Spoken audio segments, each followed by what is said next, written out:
What is up, man? Welcome back to another YouTube video. Sa video na to, pag-uusapan natin ang isa sa ating email newsletter subscriber. Nag-send siya sa ng email sa atin. Basically, ang problema niya is meron siyang crush na girl na na-date niya at pagtapos ng umabot sila ng ng second date eh. Pero dahil kinuwento niya isa pa.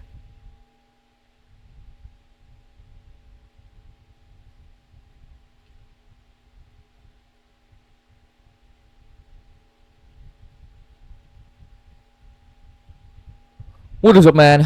Welcome back to another YouTube video. Sa video na to, pag-uusapan natin ng isa sa nag-send sa atin ng email inside our email newsletter. Basically, ang problema niya is meron siyang crush na na-date na niya ng 2 beses. Pero after the second date is meron siyang ginawang mali. And doon na nag-start na ma-turn off sa kanya yung babae. At ngayon, humingi siya ng advice kung pwede pa bang ma-re-attract ang babaeng ito.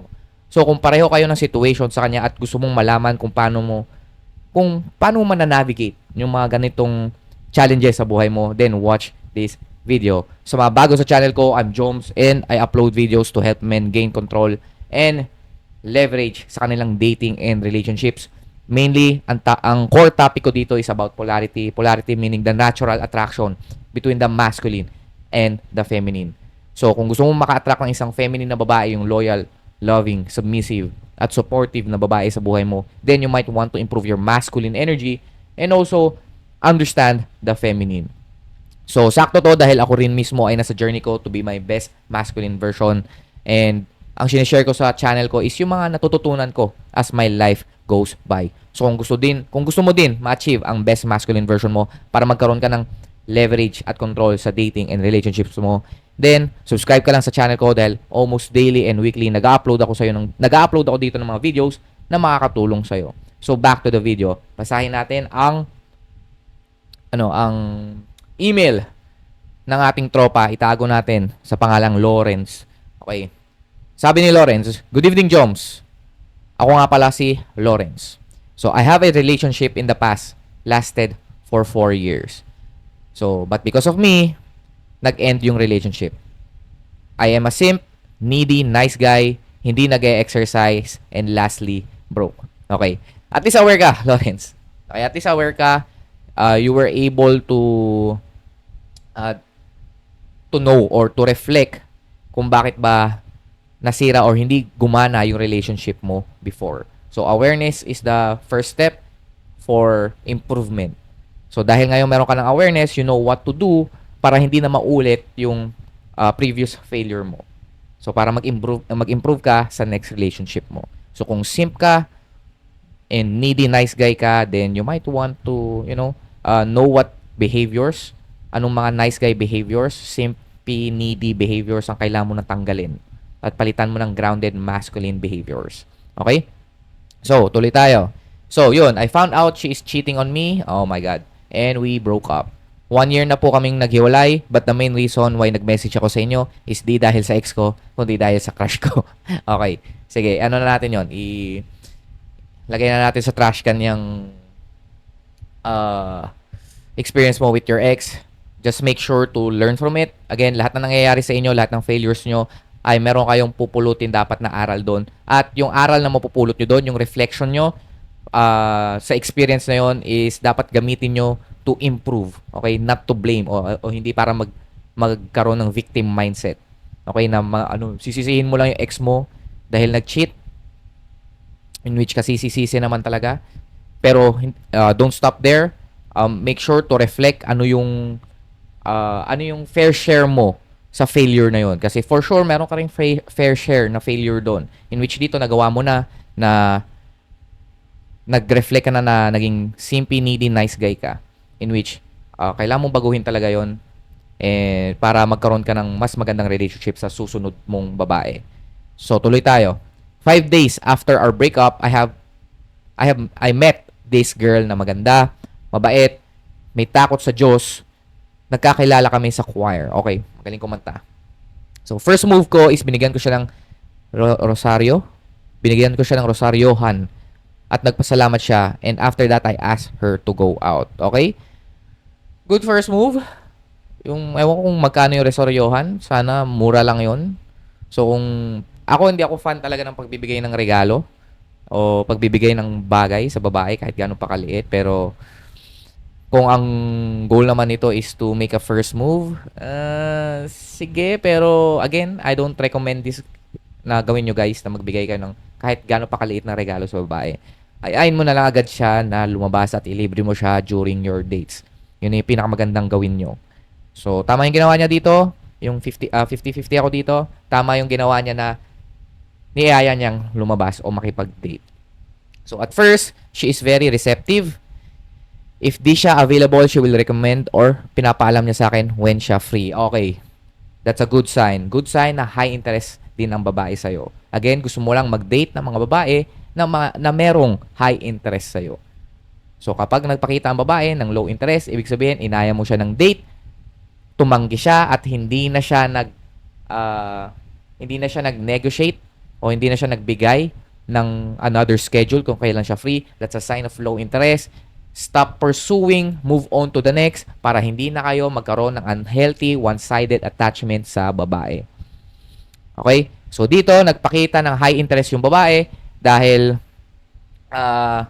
kapag hindi available yung babae sa date is nagre-recommend o nagpapaalam siya na nagpapaalam kung kailan siya free na araw. So yung tuloy tayo. So yung first date namin, I gave her flowers. Okay. Which wrong. And she said first time niya daw makareceive ng bulaklak. So it ended good naman and I also found out she is very green flag. No family issues, laki sa simbahan and mostly kadalasan friend niya are also laki sa church. So dito again, huwag niyo bibigyan ng flowers yung babae sa early stage of dating. Bibigyan mo lang ng flowers yan if committed na, exclusively committed na sa inyo. Itong ginagawa niyong pagbibigay ng flowers is very performative. Most likely gagawin nyo to para sagutin ka ng babae. Again, merong hidden contract. Bibigyan kita ng flowers para magustuhan mo ko pabalik. Yun yung hidden contract na tinatawag. Nice guy seduction ang tawag doon. At ang nice guy seduction, nakaka-turn off. Okay? So, dito, this will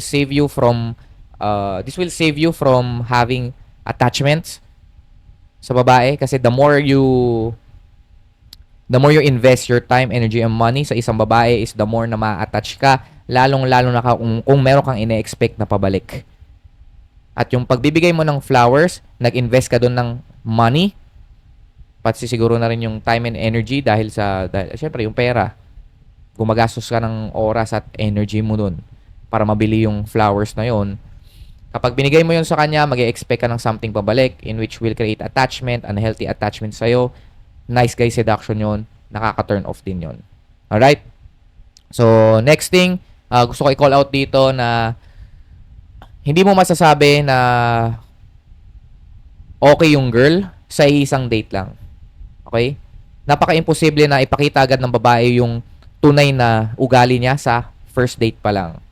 So, hindi mo masasabi na green flag yung babae nang naka-isang date pa lang kayo. Kailangan multiple dates kayo, at least maybe 8 dates. So, sa akin kasi 8 weeks. Tapos, 1 date a week. O, 1 date a week. O once or twice a week. Ayan. Basta, para sa akin, minimum 1 date a week. 8 weeks kayo mag-date. Kailangan mapunta kayo sa state or maging comfortable kayo sa isa't isa para mapakita niya talaga yung tunay niyang ugali at mapakita mo rin yung tunay mong ugali at doon mo malalaman kung compatible kayo o hindi. Again, kapag nakikipag-date kayo sa babae, hindi nyo goal na mapasagot ang babae. Ang goal nyo is makilala ng mabuti ang babae. Spot some red flags. Align ba kayo? Okay? May improve ba niya yung quality ng buhay mo at may improve mo ba ang quality ng buhay niya? Align ba kayo when it comes to values, sa principles? Willing ba siya mag-submit sa lead mo? Willing ba siyang suportahan ka sa mission mo? Yung mga ganong level. So, hindi nyo agad malalaman yon sa iisang date lang, sa first date lang. Series of dates ang kailangan nyong gawin. Okay? Next, tuloy tayo. But in our second date, di na siya receptive na para bang umiwas na siya sa akin and mabagal na mag-reply. Okay, dito na nag-start na ma-turn off yung babae. So, maybe dahil yun nga, naramdaman na tinatry niyang i-purchase yung attraction at pinapakita agad ng lalaki na sold na agad siya sa babae. But then, nagkaroon pa rin naman kami ng second date. Merong naganap na second date. Nagsimba kami nun. But what I have done wrong is nagtanong siya sa akin about my ex at sinabi ko naman sa kanya lahat but with a victim tune. So yun, isa sa nakaka-turn off talaga sa lalaki is merong victim mentality. Sad boy. Okay? Pag kinuwento mo sa babae na nag-cheat sa'yo yung ex mo, naloko ka, na parang biktima ka, is napuposisyon mo yung sarili mo as a weak guy. Kasi nagpaloko ka eh. Nagpaloko ka na parang biktima ka. Again, sa spectrum, okay, sa power dynamics, ang victim ay laging mas mababa sa oppressor. So, laging weak ang victim. So, kung ginawa mong biktima yung sarili mo, so, pinuposisyon mo rin yung sarili mo o pinapakita mo sa kanya na weak ka. Okay? Na naging biktima ka eh. So, naposisyon mo sa yung sarili mo as someone na nasa biktima. Okay? Kapag nagtanong, para maiwasan nyo to, kapag nagtanong yung babae tungkol sa past nyo, huwag mo sasagutin lalo na kung nasa dating stage pa lang kayo. Okay? Huwag mo sasagutin ng mahaba. Okay? Ng very detailed kung ano nangyari. Sabihin mo lang, very short and very simple answers. Sagutin mo lang ng very short and very simple answers. Pag tinanong ka kung ano nangyari sa past relationships mo, ang sabihin mo lang, hindi kami aligned. Ang importante yung ngayon. Yun yung sabihin mo sa kanya. So, let's just focus kung ano yung meron tayo ngayon. Sabihin mo yun, it's just that, hindi kami, kapag tinanong ka, hey, kamusta yung past relationships mo, magkwento ka naman. Sabihin mo, long story short, hindi kami aligned. And, for me, much better na mag-focus na lang tayo ngayon kung ano yung meron tayo ngayon kasi na-enjoy ko kung anong meron tayo ngayon. Yun. So, very short, flirty answer. Mas okay yun kaysa ikwento mo lahat at magpakabiktima ka. Kasi ang mangyayari niyan, subconsciously, magpaplanta ka ng seed sa kanya na very weak ka. Alright? Tuloy tayo. After that, nalaman rin ng choir instructor ang about sa amin at niloloko o tinitis kami during practice. Na-notice ko na parang lumalayo na siya and what I did is I have doubled down the efforts. Flowers, chocolates, and letters. But then after, sinabihan niya ako na stop na daw kami. Okay. Classic nice guy. Self-sabotage. Usually, ginagawa naman na mga nice guy is kapag nag-pull back ang babae, ang tendency is nagdo-double down sila sa efforts, sa flowers, sa pagbibigay ng gift, hoping na bumalik yung attraction ng babae in which baliktad lang ang mangyayari. So, mas lalo lang matuturn off sa'yo yung girl. Mas lalo lang matuturn off sa'yo yung girl, mas nagke-create ka lang din ng unhealthy one-sided attachment. So, kapag nag-pull back ang babae, ang pinaka-best na gawin nyo is to pull back your validation and attention din. That's your best move. Pinaka-worst na move is yung mag-double down ka ng efforts, mag-double down ka sa pagbibigay ng regalo, mag-double down sa pagbibigay ng attention and validation kasi hindi nagagana yan. Ang mangyayari, mas magpo-pull back lang lalo yung babae.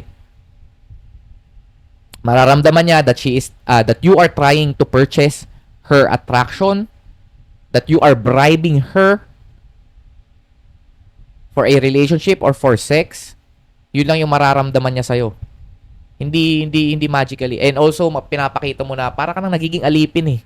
Alam mo yun, hindi ka na nga niya pinapansin eh. Nagpo-pull back na nga eh. Tapos, nanlilimos ka pa ng attention and validation niya. You are trying to purchase her attention and validation. Pinoposisyon mo na yung sarili mo sa baba niya. Okay? Nalalagay mo na siya ngayon sa pedestal. At once na makita ng babae na nasa baba ka niya, na parang alipin, tinatrato mo siya bilang reyna pero pinoposisyon mo yung sarili mo bilang alipin, hindi ka na niya magugustuhan. Mato-turn off na siya sa'yo kasi hindi ka na niya nakikita as her strongest option. Mato-turn off at mato-turn off talaga yan. So, yun. Ang sabi ni tropa, I replied, thank you, and I never contacted her na. It is now 6 months na. Good job. Never contact her. Pull back na. Pag ganun. Start to move on. So, my question po is this. Is it possible to re-attract her again? If meron, what are the following po? If wala, how to move on? Lastly is I have a t-shirt na pinagawa ko with her name on the back. Jersey yan. Ayun, jersey. It's like a jersey type and I am scared to give it to her. I am planning to give it to her on her birthday. Should I give it to her? Ayan. So, unang question, is it possible to re-attract her again? If meron, what are the following po? Actually, meron. So, ang tawag ko dito is yung step back reset. So, kaya mong ma-attract yung babae, ma-attract mo yung babae indirectly. Hindi mo magagawa yan directly. So, directly meaning yung kakausapin mo pa rin. Directly, ibig sabihin yung magkakaroon ka ng interaction directly with her. Hindi mo ma-attract yung babae directly. Ma-attract mo sila indirectly. So, paano ba yun? So, ma-attract mo sila indirectly if you pull back your attention and validation, no contact rule, i-reset mo yung emotional core mo, tanggalin mo yung neediness, yung nice guy behaviors, yung pagiging simp mo. Okay? Reset your emotional core, magkaroon ka ng emotional independence, meaning, kaya mo maging masaya, kaya mo maging fulfilled, kahit nang hindi kailangan ng external validation from women. Okay? Magagawa mo yon if meron kang self-sustainable world. Pagandahin mo yung mundo mo. Okay? So, magsisimula yon through self-improvement. Self-improvement, i-improve mo yung lahat ng pillars ng buhay mo. Physical, mental, emotional, financial, tsaka spirituality. 5. Yung 5 yun. Make sure to improve those things. Improve those things for yourself. Okay? Ang key dito is gagawin mo yon para sa sarili mo at hindi para sa babae. Kasi hindi gagana yung self-improvement mo kung ginagawa mo yan para sa ibang tao. Gawin mo yan para sa sarili mo. So, once na ini-improve mo tong 5 to, while you are in the journey of creating your self-sustainable world, showcase yourself. Ipakita mo sa madla. Kumbaga, you garner attention. So, i-post mo sa social media kung anong ginagawa mo. You put yourself out there, makipag-connect ka sa mga tao. Ayan, enhance mo rin yung social skills mo. So, kapag ginawa mo yung mga bagay na yun, there's a higher chance na ma-re-attract mo siya. And also, once na ma-re-attract mo siya, is magiging long-term na. Kumbaga, kasi useless kasi yung na-re-attract mo nga siya, pero kung sino ka before, walang nagbago sa'yo. So, mangyayari, mato-turn off lang ulit din sa'yo yan. So, wala din. Sayang lang din yung efforts mo. That's why, it's really important to do self-improvement para sa sarili mo at hindi para sa babae. Alright? So, yun. So, and also, rin to parang win-win situation. Kung ma-re-attract mo siya, then it's a win. If di mo siya ma-re-attract, win pa rin yun kasi as long as you are improving yourself, you are very confident and having fun on doing that, on pursuing your purpose, and you are showcasing yourself out there. Pinapakita mo nilalabas mo yung sarili mo, you're putting yourself out there, then most likely meron ka ma-attract na babae. Okay? Hindi mo man siya ma-re-attract, at least meron kang mga options. May mga darating na options sa'yo. Okay? So, yun. If wala, how to move on? Ayun, sinabi ko na sa inyo. Work on these 5 things. Physical, fitness and health. Mental, yung knowledge, wisdom. Basically, syempre, mag-aral pa rin tayo, continuous learning. Number 3 is emotional. Reset your emotional core. Be emotionally independent. Maging kaya nga sinawag na self-sustainable. Kaya mong i-sustain, kaya mong i-regulate yung nervous system mo. Next, financial. Galingan mo sa career, sa wealth, kung ano man yung purpose mo sa buhay, pursue mo yon. And next, yung spirituality. Ayun, yun pala. Magkaroon kayo ng relationship with a higher self. So, kung ano man na religion mo, bumuo kayo ng relationship with Him and sa higher self mo. Sa sarili mo at sa higher self mo. Okay? Sa higher being. So, magkaroon kayo. Importante yung spirituality. Alright? So, yun. Ito, last question niya. Kailangan pa ba niyang ibigay yung t-shirt para sa akin? Wag na. Again, magkakaroon lang ng unnecessary attachment yan sa'yo kasi mag-hope ka lang ng attention at validation niya. Aabangan mo lang yung magiging reaction niya. So, i-check mo lang kung ibibigay. Parang gusto mo siyang ibigay for the sake na makakuha ng attention and validation from her. Para sa akin, wag mo nang ibigay. Itapon mo na lang yan, guys. Gawin mong basahan. Okay, expensive basahan. Alright? So, if you want to know more about sa tinuturo kong diskarte pagdating sa mga babae, you can join my email newsletter for free kung saan nagbibigay ako ng daily advice that will help you gain leverage and control on your dating and relationships. So, kung palagi ka nababasted, na-friendzone, nare-reject at tototorpe, at gusto mo na maging best masculine version mo, check mo lang yung link sa description box or nasa bio ko. So, libre lang yan. And also, kung gusto mo makakita ng mga behind the scenes sa buhay ko, you can follow me on my Instagram account at joms.jonas. Andyan rin yung links sa description box. So, yun lang. Hopefully, I'll see you on the next video. Let's go!